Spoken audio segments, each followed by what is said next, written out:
Hi everybody, so this is going to be one of the easiest topics I am going to be doing a video on, which is dimensional analysis. Let's get started. I did talk a bit about it in one of my videos, I think, and today we're going to talk about it more, dive deep into it. It's very useful. Okay, so for example, when you are solving equations for formulas and you need to know the units of what you're finding, you forgot the units, then you could rearrange the units and then you know, oh, okay, so this is the units of this missing thing that I have to write for my answer. We have some quantities that do not have dimensions. Now, what dimensions are is mass, length, time, current. These are dimensions. There is no more other than this. Every other unit is made up of these four dimensions. Some stuff, some quantities do not have a dimension, like Mach number. Mach number is the velocity divided by speed of sound. Now, because they both cancel each other out, the units meters per second divided by meters per second, they cancel each other out. That means it is dimensionless. Same thing with specific gravity, density divided by density of water. Again, we're dividing two units by each other. We get rid of the actual units. So therefore, it is dimensionless. Any equation can be made dimensionless. We have, usually it is the ratio of two things with the same units. If we are going to have the ratio of force, force times velocity and power, because power you get it from force times velocity, you will get 1. That 1 is a dimensionless quantity, and usually anything dimensionless is like a ratio. Efficiency, for example, efficiency is force times V over Q. Okay, Q is joules, energy. And you get that because force has the opposite dimensions of velocity over energy. Now, so let's go next. Dimensions versus units. These are two different things. Dimension is a measure of a physical quantity without a numerical value. Length, mass, time. Okay. Now you got units. It is a way to assign numbers to the dimensions. You have 7 primary dimensions. These dimensions are SI based units. Okay. All other non-primary dimensions can be formed from these 7. Now, we have seconds, which is time, meters, which is length, kilograms, which is mass, amperes, which is current, Kelvin, temperature, mole, amount of substance, candela, luminous intensity. The reason we only have these 7 is because they are pure. They're not made out of any other dimension. It's one dimension by itself, and anything else you can make them up with these dimensions. Right. How do we build derived dimensions? When we are doing dimensional analysis, we put dimensions in terms of M, L, T, A, and all the following other 7 ones with the letters. Velocity. Velocity is distance over time, and which is L divided by T. So you get LT to the minus 1. Acceleration is L divided by T squared. So it is, or LT minus 1 divided by T. You end up with LT minus 2. Pressure, force over area. First of all, we have to find the dimensions of force. Force equals mass times acceleration. We are already found acceleration. So now we have mlt minus 2, that is force. Area is L squared. And then when you divide force time by area, you get ml minus 1 times t minus 2. Okay. Viscosity, it is pressure times time.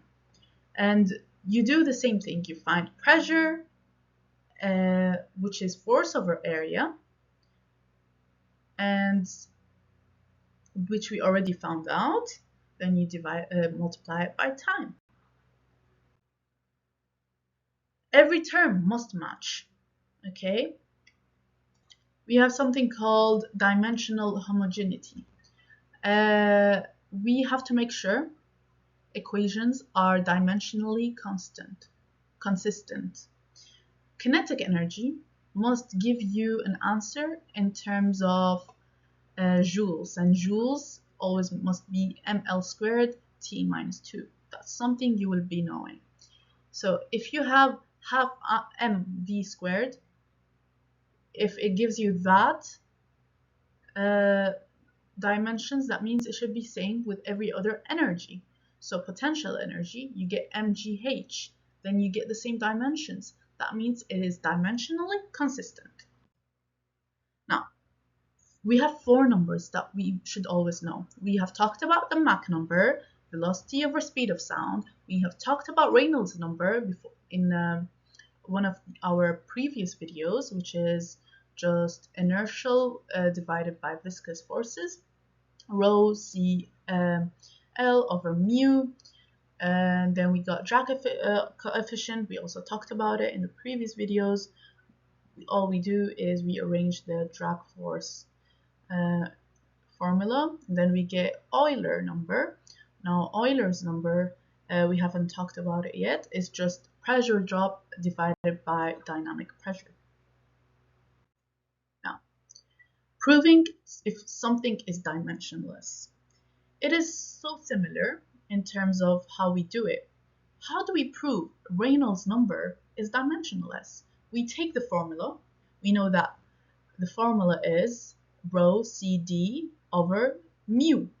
Rho is density, C is velocity, D is length, okay? And mu is viscosity. We look for the dimensions of each one separately. Rho is density, so density equals mass over volume, so ml minus 3. C is velocity, so velocity is meters per second, L t minus 1. Then length is just L. Viscosity is pressure times time, so you get ml minus 1 t minus 1. Then you put all of these dimensions into the equation itself. If it gives you 1, then it's dimensionless. If it doesn't give you 1, it is not dimensionless. So the Reynolds number is ratio of dynamic forces to viscous forces. Whenever we are talking about a dimensionless number, it is something that describes the ratio of 2 quantities. Now, laminar versus turbulent flow. We have talked about this as well. This is just, I'm not going to dive deep into it, making you understand what it is. Just for laminar flow, if your Reynolds number is low, that means it's laminar, steady, and parallel, smoothly layer slides, okay? If you have higher Reynolds number, it is turbulent, okay? Because then you have eddies that dominate the flow, and it's chaotic flow. Now, we have critical Reynolds numbers, and each one. So this is why dimensionless numbers are important. They can sometimes mean critical numbers, so we know the change in state of one thing to another. When does something change? When does something happen?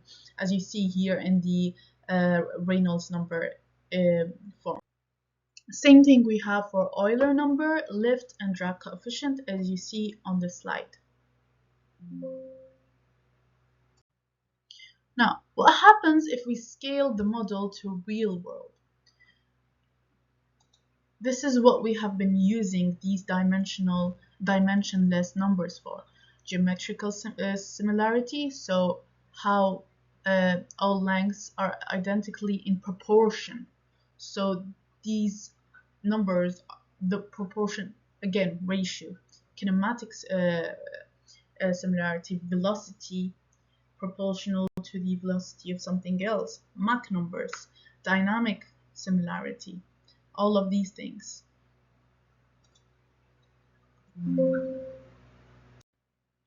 How many dimensionless groups do we have? Now, there is a way to work out how many variables, dimensions, and equations are needed to describe a full system and how to combine them. If there are some number of value and variables and m dimensions, we end up with p dimensionless groups. So we get p equals n minus m. Each is now that letter, that Greek letter is pi. Yeah, I know pi, but this is capital Pi group. The full relationship takes the form pi1 equals function of pi2, pi3, pi4. We have primary versus secondary variables. We have primary and secondary variables, so every pi group needs a unique primary variable, some variable that defines, okay, across the whole analysis. And then you have the secondary ones, they still show up, but they're not as important as the primary ones. You will now understand what it is using the following examples. So this is called the Buckingham Pi theorem. Why is it not working? Oh.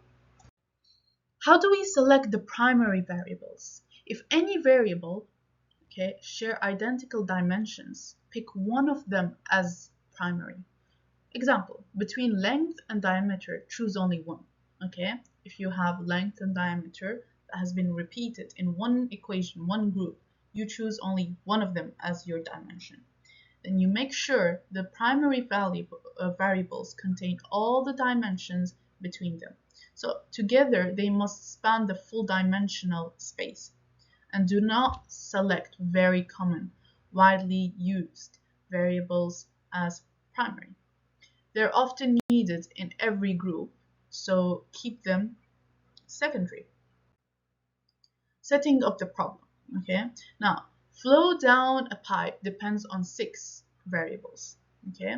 So here are the variables we use for the flow down a pipe. This is an example, by the way. It's like a case study.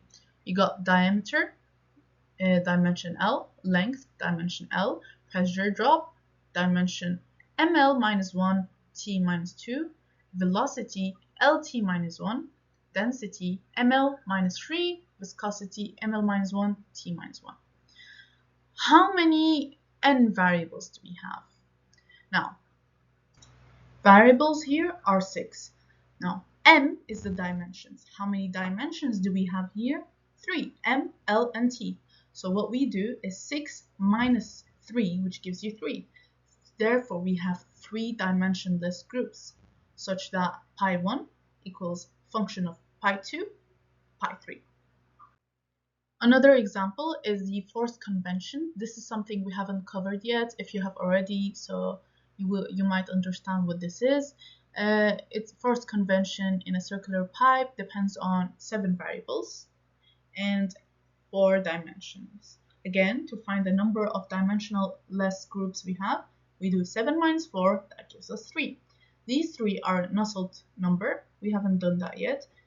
The Reynolds number, we have done that, great. And then Prandtl number. Okay, so you get these 3 and then you understand how there is 3 dimensionless groups. Thank you for watching the video. I really hope you enjoyed it and you understood it. And have a very lovely day.